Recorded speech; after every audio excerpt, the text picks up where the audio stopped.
Hello and welcome to astro talk with Ashish. लेकिन शुरू करने से पहले मैं अपनी जगह ले लूं, बराबर है ना? चलिए शुरू करते हैं।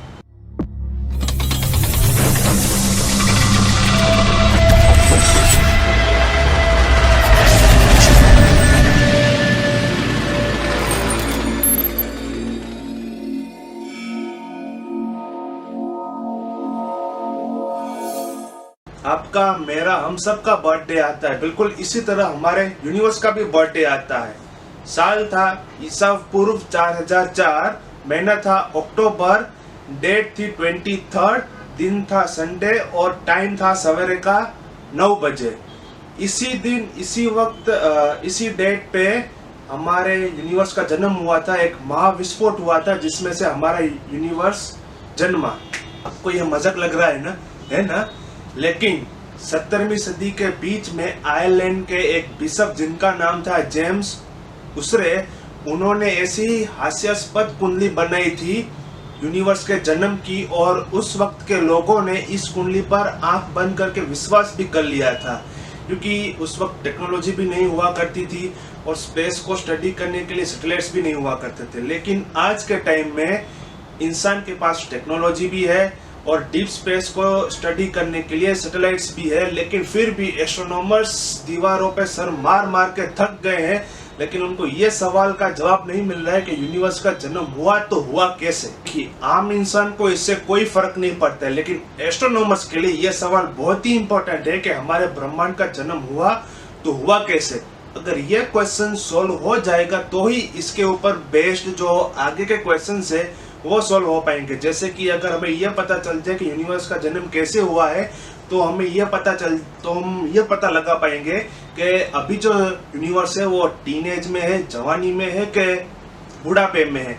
और अगर हमें यह पता चल जाए कि यूनिवर्स का जन्म इस तरह से हुआ था, तो हमें यह भी पता चल सकता है कि यूनिवर्स के एंड की पॉसिबिलिटीज कितनी टाइप्स की है, कैसे कैसे एंड हो सकता है हमारा यूनिवर्स। 4.6 अरब सालों पहले 10 पार्टिकल्स मिलकर हमारी पृथ्वी बनी।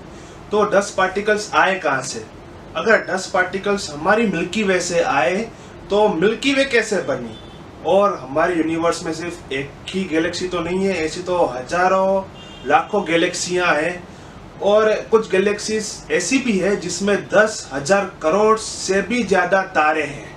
तो ऐसी गैलेक्सीज कहाँ से आई और कैसे बनी? देखिए, यूनिवर्स का जन्म कैसे हुआ ये क्वेश्चन दिमाग में नहीं आता, पर जब पावरफुल टेलीस्कोप्स का आविष्कार हुआ तब हमने वही टेलीस्कोप आकाश की ओर मोड़े और देखा तो ये पता चला कि जो गैलेक्सीज हैं हमारे यूनिवर्स में, वो गैलेक्सीज एक दूसरे से और यूनिवर्स की सेंटर से दूर जा रही थी। तो अब इसी रील को हम फास्ट बैकवर्ड मोड में चलाएं तो हमें ये दिखेगा कि जो गैलेक्सीज दूर जा रही है वो धीरे धीरे पास आएंगी। तो फिर और थोड़ा पास्ट में हम जाते हैं तो फिर हमें यह पता चलेगा जी जो गैलेक्सीज पास में थी वही गैलेक्सीज समा के सिर्फ एक पॉइंट में आ जाएंगी। क्या इसका मतलब यही होता है कि पूरे यूनिवर्स का जन्म इस एक पॉइंट में से ही हुआ है, जिसका पॉइंट का नाम हमने दिया था कॉस्मिक एग, एस्ट्रोनॉमर्स की लैंग्वेज में लास्ट वीडियो में, अगर आपको याद हो तो। हाँ जी, बिल्कुल ऐसे ही हुआ है, क्योंकि आज यूनिवर्स का टेम्परेचर माइनस में है, -273.15 डिग्री सेल्सियस।